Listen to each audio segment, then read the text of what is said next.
I remembered when the world had shut down and I could take those runs at 2 o'clock in the afternoon on a warm, sunny day.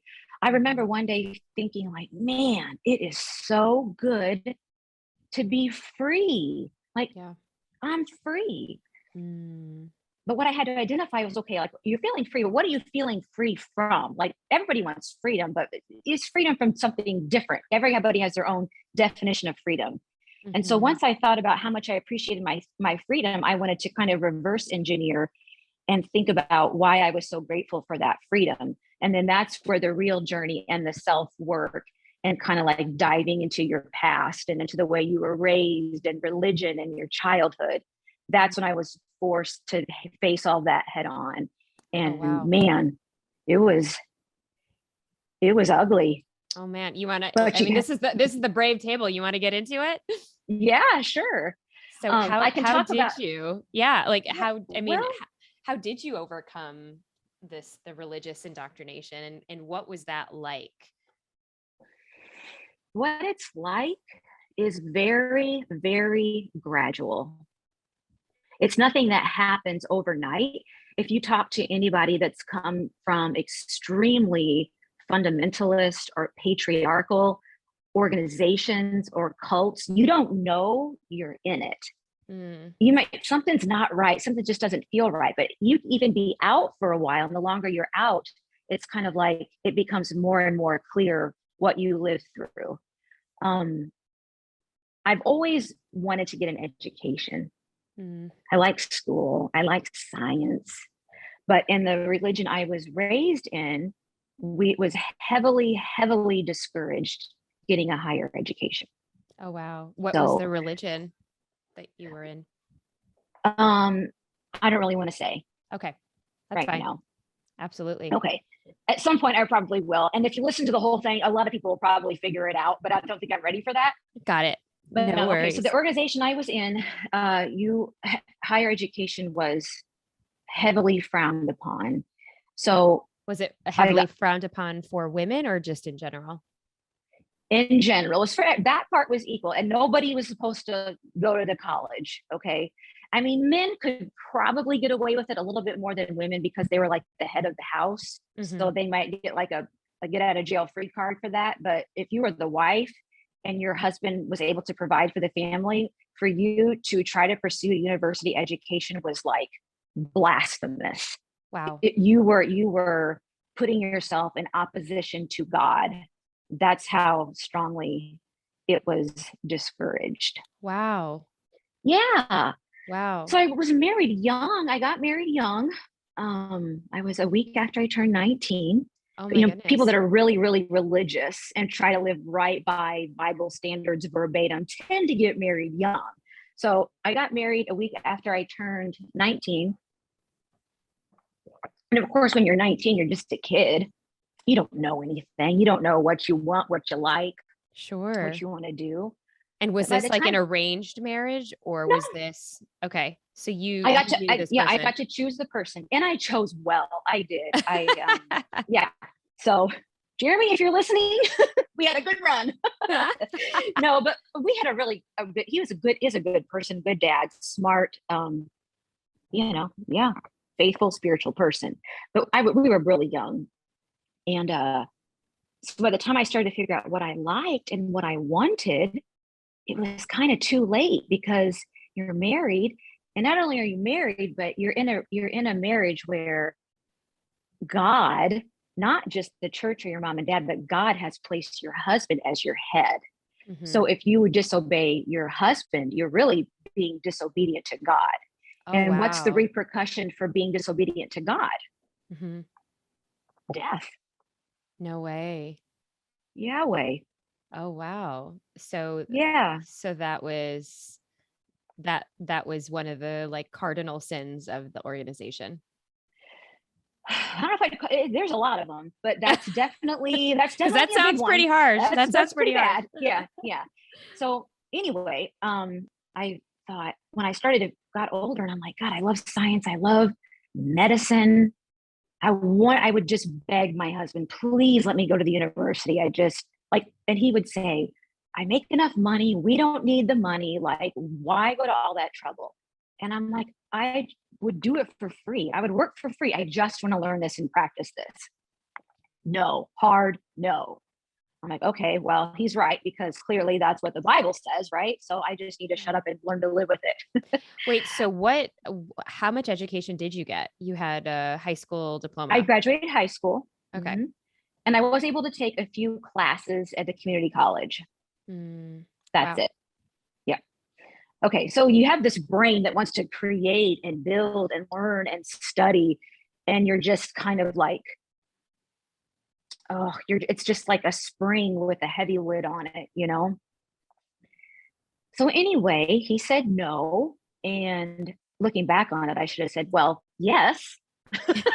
But I was trying to be the submissive good wife to not incur the wrath of God. So I was like, okay, you say no, then it's just a no. Right, I'll because find some other way. he was the word of God according Yes. to what you had Yes. grown up with. My Exactly. goodness. Yeah, that's Yeah. powerful. Yeah. So I just try to just be content with my good life, because I did have a really good life and two healthy, happy kids. But by like age 32, 33, like 10 or 11 years into this, I was like, oh my God, I don't want to do this anymore. I really want to be, I wanted to be free, even though I couldn't put the word freedom on it. I just knew that I couldn't take being stifled anymore. So I Did you remember know what one day, freedom meant at the time? oh no, no. If you would have asked me 10 years ago, I would say freedom is serving God to your fullest potential. And serving God was whatever the church said meant serving God.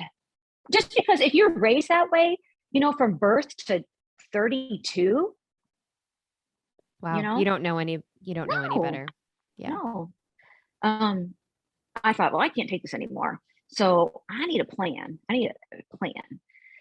And one day, I remember I was getting a bikini wax with my esthetician in Savoy, and she was doing my wax, and we were just laughing and talking. And I thought to myself, wait a minute. I had that oh moment. I'm like, all right, she's doing a bikini wax and an eyebrow wax on me. It takes like 15 minutes. She's charging me like $50, and I tip her. She can do like 3 or 4 an hour. And this is really fun, and we're laughing, and she makes her own schedule. Like, oh my God, this woman's sitting on gold. Why didn't I think about beauty school?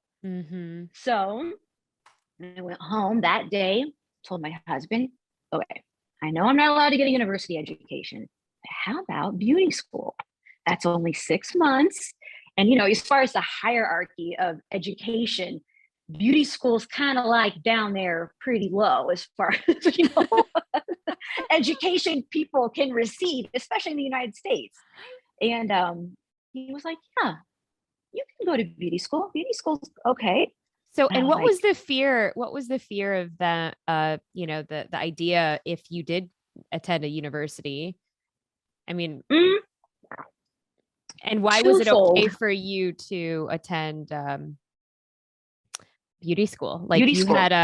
you had a hell yes from him. It seemed like. Yeah, I think he knew he was sitting on a spring that was the pot was boiling. He's like, well, let's let her do this beauty school thing. At least that's something, maybe that'll keep her happy. But I think really there's twofold purpose in not going to having a university education. One is isolation. It was a group that's very much self-contained.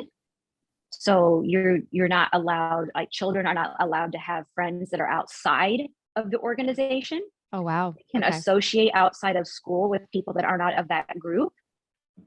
You're not allowed to look up information about that group on the internet. You're only allowed to study about God and the Bible through the information that group provides. So very not sheltered. only, oh yeah, yeah. So not only like are you going like immersing yourself in a higher education, you're doing two things really bad. You're like learning all kinds of stuff, and you're talking to people that aren't in the organization. So, it's just a threat, I'd say. Now they want to say it's for your protection, right? So we're just trying to protect you and keep you safe, but it's isolation. Wow. Yeah. Wow. So uh, I thought, once I did the math in my head about Mary Kay's spa, Oh, I yeah. started seeing dollar signs. I'm like, forget being a doctor. I can make millions if I do this beauty school thing right. So the numbers are like going in your head and you're Oh, just getting yeah. so many Yeah. ideas because it seems like that's your personality. Yeah, totally. Not only with, I knew I could build a business. Not only could I make a good living for myself just with what I was able to do, but then when you add on, well, let's hire employees. Let's put them to work. Let's develop skincare. I mean, the sky is the limit. And so once I got into it, I was hooked. I'm like, this is it. But I had to kind of keep a lid on it. I couldn't tell my husband about the empire that was growing in my mind because that would not be fun at home. But eventually it became obvious that I was intent on having freedom and trying to build this for myself and my children. And so we parted ways, I would say, very peacefully, sadly, but amicably Wow. about 5 or 6 years ago. Wow. Wow. Yeah. And when was that bravery out of you to then leave the organization? It's funny you call it bravery because at the time you think of it as being weak. When you decide to leave, you are shunned. Yeah.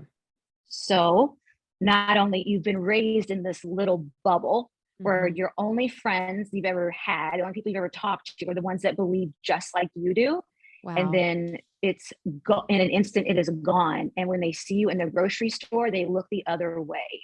Oh, wow. It So is a it's as if that they're basically just kicking you out of the entire mhm, family unit. mhm. Your family and the other organization members. You are invisible.